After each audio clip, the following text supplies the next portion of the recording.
It's time for the news. The United Party for National Development, UPND, Deputy Secretary General Patrick Mcheleka has advised the President Edgar Chagwa to meet the three church mother bodies concerning the issue of national dialogue and reconciliation. The Civil Society for Poverty Reduction, CSPR, has urged the government to contribute to distribute national development equally to all parts of the country, regardless of which political party represents a particular area. Now the news in detail. The United Party for National Development, UPND, Deputy Secretary General Patrick Mcheleka has advised the President Edgar Lungu to meet the three church mother bodies concerning the issue of national dialogue and reconciliation. Mr. Mcheleka, who has described the three church mother bodies as the voice of reasoning, says it is important for the President to follow the guidance of the church on this matter. He has told QTV News in an interview that the dialogue process needs to be taken seriously by all stakeholders. Mr. Mcheleka says that the process should also culminate into addressing some pieces of legislation, such as the Public Order Act and electoral reforms, which have been a challenge for the opposition in the country. He has stated that the UPND is determined to use the dialogue process to look at how best to move forward with regards to the administration of the Public Order Act and ensure serious enforcement mechanisms are in place. So as UPND, we wanted and were determined to use the dialogue process to look at how best we can move forward with regard to the administration of the Public Order Act. Because PF cannot be trusted. If they made submissions, as they are claiming, to the Minister of Justice, who was saying that? It is Lubinda himself. They're actually, it's like they think they can fool everyone.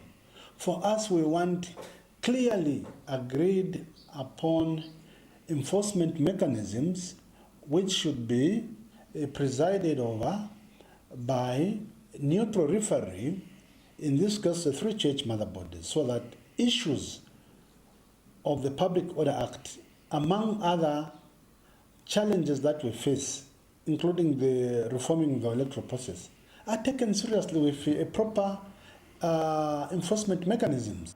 So the Road Transport and Safety Agency, RTSA, has revealed that over 30 motor vehicles are driven by unlicensed public service vehicle, PSV, were impounded in Lusaka on Saturday. During an on-the-spot law enforcement operation on public service drivers, PSV, on selected roads in Lusaka, RTSA has resolved to remove all unlicensed and bad public service drivers from the road. RTSA Director and Chief Executive Officer Zinda Basoko, who led a combined team of RTSA and Zambia police officers on Saturday, says that the agency will work towards ensuring that sanity is restored on public roads and that all road users are safe. Mr. Soko has, however, warned that the risky behavior being exhibited by PSV drivers has contributed to the number of high road crashes that have led to loss of life. According to a statement made available to QTV News by Head Public Relations, Frederick Mubanga, Mr. Soko says the agency will ensure that sanity is restored on Zambian roads. Mr. Soko has encouraged PSV drivers to take the warning seriously and ensure that they have correct documents. He says it is sad that bus owners have continued to give their buses to unlicensed drivers, risking the lives of passengers. Mr. Soko says that the country has recorded a number of accidents, claiming a lot of lives, thus the need for the public to work together with the agency to bring sanity on the roads. Chirundu Magistrate Court Edward Zephaniah Banda has been admitted to Mtendere Hospital after he was involved in a road traffic accident. Magistrate Banda, 47, who is also resident magistrate of Siabonga Magistrate Court, is reported to have suffered serious injuries in the accident which happened on the Lusaka-Kapilingozi Road. Police spokesperson Esther Matakatongo has confirmed in a statement to QTV News that the accident occurred when the motor vehicle Toyota Dyna developed 40 brakes whilst descending the hill. In process, hit into the Toyota Prado, which was coming from the opposite direction and driven by Magistrate Banda. Ms. Katongo has identified the driver of the motor Dyna as Kennedy Chilekwa, 32, of Lusaka's Linda compound. She says that Chilekwa is also admitted to Mtendere Mission Hospital nursing serious injuries. The Patriotic Front, PF Secretary General Davis Mwila has called on aspiring candidates to be sober as they campaign in the forthcoming intra-party elections. And Mr. Mwila has warned that any party member that will be found scandalizing any other candidate in the election will be dismissed from the party without hesitation. Addressing party officials and members at the launch of Southern Province intra-party elections in Choma, Mr. Mwila says it is important that all aspiring candidates conduct free and fair elections, which the opposition has failed to hold for many years. Mr. Mwila says he is aware that the Lusaka provincial intra-party election campaigns have been marred with character assassination and scandalizing of aspiring candidates by some members, which will not be tolerated. He further emphasized that the decision by the party to hold the elections is aimed at ensuring strengthening the party in readiness for 2021 general elections. The Civil Society for Poverty Reduction (CSPR) has encouraged the government to distribute national development equally to all parts of Zambia, regardless of which political party represents a particular area. CSPR Executive Director Patrick Shindano has told QTV News in an interview that national development should be used to tackle poverty and inequality, which he says remains widespread, especially in rural areas of the country. During campaigns in the just-ended local government by-elections in Northwestern Province, Vice President Inongawina disclosed that some parts of the country are not developed because they are represented by the opposition. Meanwhile, Mr. Shindano has advised the government to be providing information on the type of development being undertaken in every part of the country. He says government needs to demonstrate that it is delivering development in line with the 7th National Development Plan. Government needs to clearly demonstrate by providing information what they're doing in each particular area and what kind of development is being taken there. The lack of information is now where you see a case, individuals start saying one particular area is being favored over the other, and this also has a potential to bring about political strife, because if an area is undeveloped for one reason or the other, and if government has not provided sufficient information, and especially if it is one that belongs to an opposition stronghold, the perception may be that it's because it's or just that it's an opposition stronghold as opposed to it being a government party stronghold. So government needs to provide sufficient information, be accountable in the programs they're implementing, but also ensure that every part of the country is well developed without fear or favor, but also in line with the policy direction. This is the 7th NDP in this case. Government needs to clear Governance, Elections, Advocacy and Research Services GEARS Executive Director MacDonald Chipenzi has reiterated the need to have a constitution-making process that has a legal framework. Mr. Chipenzi has observed that the current constitution-making process is entirely being controlled by the government and not the people of Zambia. Speaking in an interview with QTV News, Mr. Chipenzi states that it is a challenge to embark on a process that has neither a legal framework nor a time frame. Justice Minister Given Luwinda recently announced that government would take the Constitution Amendment Act to Parliament should the national dialogue process continue to delay. But Mr. Chipenzi has charged that government only listened to the Zambia Center for Interparty Dialogue ZCID's request to halt the constitution-making process pending the hosting of the national dialogue process. What has taken long is confidence building in the process. I think there has been very low confidence on who is, until the church came on board. That's when you saw people say, yes, the church, but still, there are still some people who feel the church is not the right thing. So, as we say, national dialogue should be left to the church, okay? National dialogue should be left to the church. Inter-party dialogue should be left to Zambia Center for Inter-Party Dialogue. Right now, we are hearing stories of political parties fighting in Kasempa. We are hearing of political parties fighting in Kasanengwa. That is the role of the Zambia Center for Inter-Party, to bring together these warring factors. So why are you fighting? We are one people under one umbrella called Zambia Center for Inter-Party Dialogue. Why is PF fighting UPPZ? Why is the PF or UPND fighting PF in Kasempa? This kind of thing, that is the role of Zambia Center for Inter-Party Dialogue. But when it comes to national dialogue, that is supreme. What has taken Religious Affairs and National Guidance Minister Reverend Godfrida Sumaili has commended the Zambia police for arresting Rogers Mwanza on account of sexually and harassing a woman who was in her unconscious state.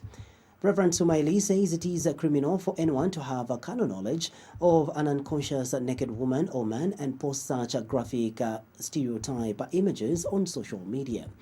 She told Q News in an interview in Lusaka that now that as government is promoting national value, it is important and an insult to women folk and humanity as a whole to seductively patronize an intoxicated individual. Meanwhile, Reverend Sumaili says that the harmful use of alcohol beverages among young people, women and men is a concern to the Zambian government, especially as it contradicts the country's Christian nation credentials as articulated in the preamble of the Republican Constitution. Reverend Sumaili says alcohol abuse is destructive, thus her clarion call for young people in Zambia to stop indiscriminate consumption of beer and drug abuse, as those found wanting will be prosecuted. It is criminal to do such a thing. And here we are promoting values, principles, and ethics. We are promoting human dignity. And then to do such a thing is an insult to the women folk in our country. But let me also be quick to talk to our young people. Alcohol abuse is destructive. And also, being in a company of people that you don't even know and being involved in these drugs is very destructive. Our girls need to really grow up in the fear of God, but also the families out there need to help these young people. We have to see how we can, raise them up in the fear of the Lord and how they can look after themselves. Immorality, drug abuse, alcohol abuse is disturbing to us as a government. It is. Zambia National Union of Teachers, ZANUT spokesperson Joe Kasaka is urging teachers to embrace quality education services as enshrined in the United Nations Sustainable Development Goal UNSDG number 4, dubbed Ensure Inclusive and Equitable Quality Education and Promote Lifelong Learning Opportunities for All. Ms. Sakasaka wants teachers to act as perfect role models by being disciplined and continue offering quality education to students. He has told Q News that it is important that qualified teachers are encouraged to execute their individual and collective duties diligently by ensuring that they provide quality education to learners throughout Zambia's 10 provinces. The ZANUT spokesperson has implored all to commemorate World Teachers' Day on Friday, 5th October 2018, being commemorated under the theme, "The right to education means the right to a qualified teacher." He says that the right to education means that the right to a qualified teacher has been chosen to remind the global community that the right to education cannot be achieved without the right to trained and qualified teachers. Ms. Sakasaka says that the annual Teacher Day commemoration is an opportunity on which to reaffirm a collective resolve toward provision of quality education. What we want is if people are going to achieve, or if children are going to achieve what is known as quality education in line with the SDG number 4, if they are going to receive quality education, it means they require a qualified teacher. So these qualified teachers, we are talking about teachers that have been into colleges, teachers that are able to do activities of teaching, to abreast themselves with the new methods and those other requirements that our teachers need in order for them to perform better. So these are the ones that we are calling qualified teachers. So our qualified teachers must be able to execute their mandate to ensure that we provide what is known as quality education, which is going to meet SDG number 4 and ensure that every child in this country acquires that kind of education which we are talking about. So for this year's Teachers' Day, and the theme has already been structured, we have put it everywhere on social media and it's everywhere. We have given to the relevant people that require the theme so that they are able to interpret it in line with their performances and in line with the activities of their work. So this is what we want the people to do. So what we are doing right now is we're encouraging the teachers out there that this is not a union day, it's their day where they need to showcase, they need to tell us what is it that has been going on. What we want is, if we get to Ndola, where Patriotic Front, a PF Member of Parliament for Bwana Mkuba constituency, Dr. Jonas Chanda, says economic diversification being driven by the PF government to reorient the economy from dependence on mining to other high-growth sectors like agriculture, livestock and fisheries, manufacturing industry, tourism and forestry can boost the economy. Dr. Chanda says Copper Belt province, being the #1 contributor to gross domestic product GDP in Zambia, should take the lead in export-oriented manufacturing with utilization of regional, continental and global markets, which can grow the economy and create jobs. The lawmaker also requested government to transform the once powerful Ndola industrial area into a multi-facility economic zone, since infrastructure such as buildings, roads, electricity and water lines is already in place. And I would urge, invited a guest of honor, I would urge that the Copper Belt Expo be unique in its outlook, because we are bordered by a very important country very close to where we are, the Democratic Republic of Congo. So while we emphasize on industrialization, value addition, we should also be export-oriented. We have a huge export market in the Katanga, across the Congo, and in the West Atlantic and Comesa area. In fact, now we are at a very critical juncture where the heads of state in Africa are talking about the Pan-African Trade Agreement. So all these, what we're talking about, the expos, investment expos, have to fit into that bigger picture.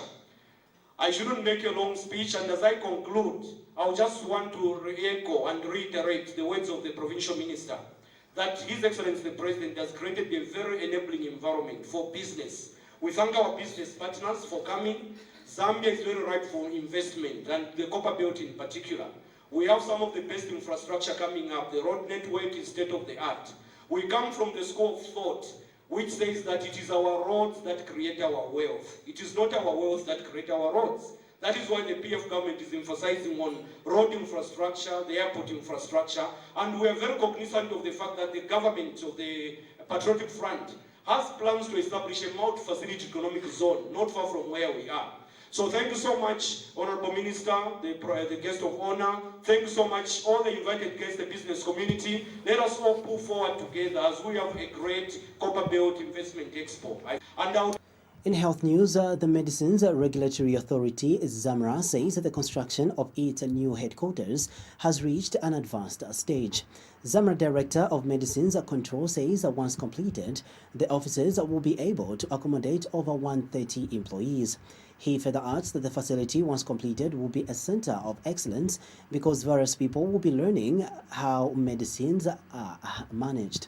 Mr. Munkombwe has stated that the facility will be one of the best in Southern Africa in terms of laboratory and office space. Lab is, so we are scattered everywhere. So what this will do is that it will increase in terms of office accommodation. This space can take well over 130 people in terms of employees space. So the headquarters will move here, and there will be a lot of people that will be working from here. But also, it automatically expands the lab that we've just seen there in a very, very big way. Like you see here, this side of the building is where the labs are. So there's this the ground floor, the first floor, and the second floor. All this space here will be the lab. So if you compare where we've come from and what you see here, you can see the magnitude of the expansion. So that's a huge jump in terms of advantage. And of course, there will be other facilities to support the lab that will be here, plus the office space. Next to us here on the other side, the smaller plot, is the ZAMBIA incinerator. Okay, so meaning that we will also be close to our other office where our colleagues are working, where we are disposing of pharmaceutical waste that shouldn't be in the market. Lab is Advocacy Against Child Abuse and Gender-Based Violence Executive Director Belon Chola has bemoaned the rising number of women posting nude pictures on social media. Mr. Chola has told QE News in an interview that women should stop the malpractice as it sends a negative message to members of society. He says sending nude videos to their partners does not necessarily show love to them, hence they should desist from such activities. Mr. Chola adds that exposing their bodies will most likely change the way women are viewed in society and people will start viewing women as sex toys. I also want to condemn the rocking and rising numbers of nude videos of our Zambian women, which they are sending to their boyfriends, and in turn they are they're making them reach to social media. We want to caution them that just as it is as a woman, they need to protect their bodies, because even the next person who could be a man should protect their body. So they should be the ones in the forefront. No matter how you love your boyfriend, no matter how you love your husband, and they request you to send a nude picture, a nude video to them, then you should know that there's no love, because whoever that loves you will not want you to send your nakedness to them. So we just also want to just advise women that they should desist from taking naked pictures of themselves or naked videos of themselves, but instead they should refuse. So wants to. And finally, in our news, support for vulnerable children and active leadership, Sovuko has encouraged Zambians in the business sector to be more proactive and work together in order to achieve greatness. Sovuko Executive Director Eugene Machona has told Q News in an interview that Zambians should avoid running hand-to-mouth business. He says it is important to come together for a common benefit so that they can empower themselves and others through employment. Mr. Machona says the organization has this year managed to support 250 marketeers with land to build houses because they have acknowledged the importance of working together. When they save another month, the remaining have benefits. So find within 2 months, each of the 250 have got a piece of land not less than maybe 30 or 40 by 40 meters. How much each one contributed? Only 600 kwacha within a month. But if you look at our marketeers, our men and women business, they have been learning business for years, and yet they are still renting. They can't even buy land. They can't even think of taking their children to school, yet they are in businesses. This is where as Sovuko NGO we come in and give them the way out. We start by lecturing them on their own weaknesses. So once they realize and admit their weaknesses, they begin now looking at themselves as, I think, the reason why I've been failing in my business is because I don't have the know-how.